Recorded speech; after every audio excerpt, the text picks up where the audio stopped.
کونین صلی اللہ علیہ وسلم کی ماں ارشاد فرما رہی ہیں کہ جب میرے بیٹے محمد کی ولادت بسعادت ہوئی تو ان کی زمین پر پیشانی لگی اور ان کی ایک انگلی آسمان کی طرف اٹھی ہوئی تھی اور انہوں نے اپنی زبان سے 3 مرتبہ کہا. پہلی بار تو کہا اللہ اکبر اور دوسری بار کہا الحمدللہ کثیرا اور تیسری بار میرے بچے نے کہا اللہم رب ہب لی امتی. آقا کریم صلی اللہ علیہ وسلم ہم گنہگاروں کو پیدا ہوتے ہی یاد فرما رہے ہیں. اعلیٰ حضرت عظیم البرکت کسی طرف اشارہ فرماتے ہیں کہ پہلے سجدے پہ روزے اصل سے درود، پہلے سجدے پہ روزے اصل سے درود اور یادگاری امت پہ لاکھوں سلام، لاکھوں سلام. اللہ اللہ. آقا کریم صلی اللہ تعالی علیہ وسلم کی ولادت بسعادت ہوئی ہے. آپ ذرا ملاحظہ فرمائیے اور اس بات کو بھی ذہن فکر میں رکھتے ہوئے چلیے گا کہ ابھی نبوت رسالت کا اعلان نہیں ہوا ہے. جب اس پار کا یہ عالم ہے اس پار کا عالم کیا ہوگا.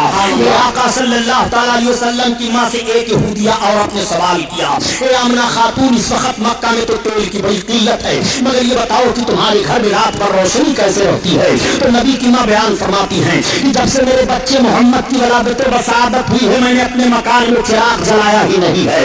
نبی کونین صلی اللہ تعالی علیہ وسلم کے نور کی وہ روشنی پھیلی ہوئی ہے. میرے آقا کی مقدس عظمت ہے. آقا کریم صلی اللہ تعالی علیہ وسلم کی شان ملاحظہ فرمائیے. ابھی نبوت رسالت کا اعلان نہیں ہوا ہے. نبی کونین صلی اللہ تعالی علیہ وسلم کی ولادت کے وقت آپ کی ماں کے پاس جو عورتیں جمع تھیں ان عورتوں کا بیان سنیے. وہ عورتیں بیان کر رہی ہیں کہ جب آمنہ خاتون کو ولادت کا وقت ہوا محمد پیدا ہوئے تو اس وقت ہم عورتیں ان کے مکان میں موجود تھی. مکان کے صحن میں ہم نے یہ دیکھا کہ آسمان سے چاند اور ستارے جھکے چلے آ رہے ہیں. ایسا لگ رہا تھا کہ مکان کے صحن میں چاند اور ستارے گر پڑیں گے.